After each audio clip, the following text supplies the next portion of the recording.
ইবনে তাইমিয়া রাহমাতুল্লাহি আলাইহি বলেন, ইন্নাদ যুনুবা ইউনকিসুল ঈমান, গুনাহ ঈমানের মধ্যে কমতি সৃষ্টি করে। ফাইন তাবার আব্দু আহাব্বাহুল্লাহ, কিন্তু বান্দা যদি গুনাহ করার পরে তওবা করে আল্লাহ তাআলা ওই ব্যক্তিকে ভালোবাসেন। অতুরফাউ দারাজাতুহু বিত-তাওবা, এবং ওই বান্দার দরজাকেও আল্লাহ তাআলা বুলন্দ করে দেন একমাত্র তওবার মাধ্যমে। সুবহানাল্লাহ। প্রথম কথাটা কি বলছে? গুনাহের মাধ্যমে ঈমান কমতে থাকে। আর ঈমানটা এমন পর্যায়ে কমে, আল্লাহ রাসূল সাল্লাল্লাহু আলাইহি ওয়াসাল্লাম বলেন, ইন্নাল আবদাল মুমিনা ইযা আযযাবা যামবান নুকিতাত ফি কলবিহি নুকতাতান সাউদা। যখন কোন মুমিন বান্দা একটা গুনাহ করে, গুনাহ করার সাথে সাথে ওই ব্যক্তির অন্তরের মধ্যে একটা কালি দাগ পড়ে যায়। ওই ব্যক্তির অন্তরের মধ্যে কালি দাগ পড়ে যায়। ফাইন তাবা ওয়া নাযআ ওয়াস্তাগফারা সুকিলা, আল্লাহ রাসূল বলেন গুনাহ করার পরে যখন একটা কালো দাগ পড়লো, ওই ব্যক্তি যদি সাথে সাথে এই গুনাহটা পরিত্যাগ করে তওবা করে আল্লাহ তাআলার কাছে না, সে ব্যক্তি লজ্জিত হয়, আল্লাহ তাআলার কাছে ক্ষমা প্রার্থী হয়।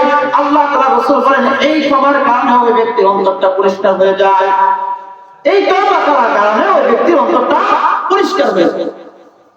ওয়াইন যাদা, কিন্তু ওই ব্যক্তি যদি তওবা না করে, ইস্তিগফার না করে, সাথে সাথে গুনাহটা আরো বাড়িয়ে যায়।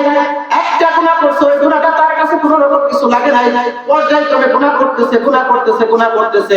ওই আল্লাহ তাআলা রাসূল বলেন যখন সেই গুনাহটা বাড়ে যায়, যাদাত নুকতাতুন ফি কলবিহি, ওই ব্যক্তির অন্তরের মধ্যে কালো দাগগুলো পড়তে পড়তে এমন একটা পড়ে যায়, ফাযালিকা রাহমুল্লাযী যুকিরা ফিল কুরআন, এটা হচ্ছে ওই মরিচা, যেই মরিচার কথা আল্লাহ তাআলা কুরআনুল কারীমের মধ্যে বর্ণনা করেছেন।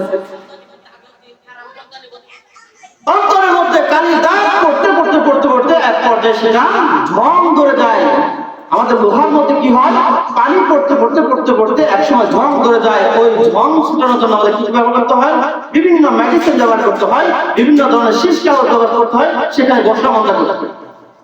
তো কোন ব্যক্তি যদি গুনাহ পর্যায়ক্রমে করতে থাকে, তার অন্তরের মধ্যে কালো দাগ পড়তে থাকে, দাগ পড়তে পড়তে সেই অন্তরটা একেবারে ঝং ধরে যায়। আল্লাহ রাসূল যখন এই হাদিসটা বর্ণনা করলেন, হাদিসের মধ্যে আল্লাহ রাসূল আরেকটা হাদিসের মধ্যে একটু পরে বলেন, ও আমার সাহাবীরা শুনো, ইন্না হাযিল কুরবা লা তাসদাউ কামা ইয়াসদাউল হাদীদু ইযা আসাবাহু মা।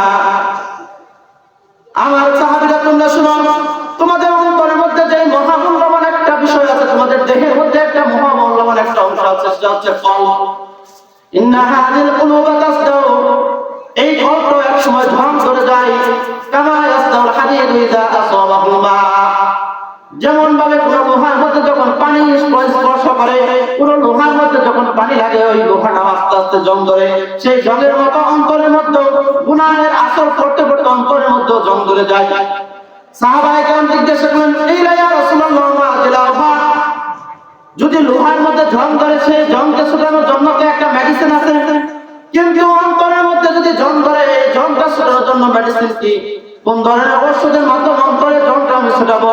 আল্লাহ রাসূল সাল্লাল্লাহু আলাইহি ওয়াসাল্লাম বলেন, কাসরাতু যিকরিল মাউতি ওয়া তিলাওয়াতুল কুরআন, যেই ব্যক্তি বেশি বেশি মৃত্যুর কথা স্মরণ করে, যেই ব্যক্তি বেশি বেশি কুরআনুল কারীমের তেলাওয়াত করে, মনে রাখো ওই সমস্ত কামের কারণে, ওই সমস্ত আমলের কারণে বান্দার অন্তরের মধ্যে যে জং ধরে, এই জংটা আল্লাহ তাআলা পরিষ্কার করে দেন। সুবহানাল্লাহ। কয়টা আমল? একটা হচ্ছে বেশি বেশি মৃত্যুর কথা স্মরণ করা, দুই নাম্বার হচ্ছে বেশি বেশি কুরআনুল কারীমের মধ্যে তেলাওয়াত।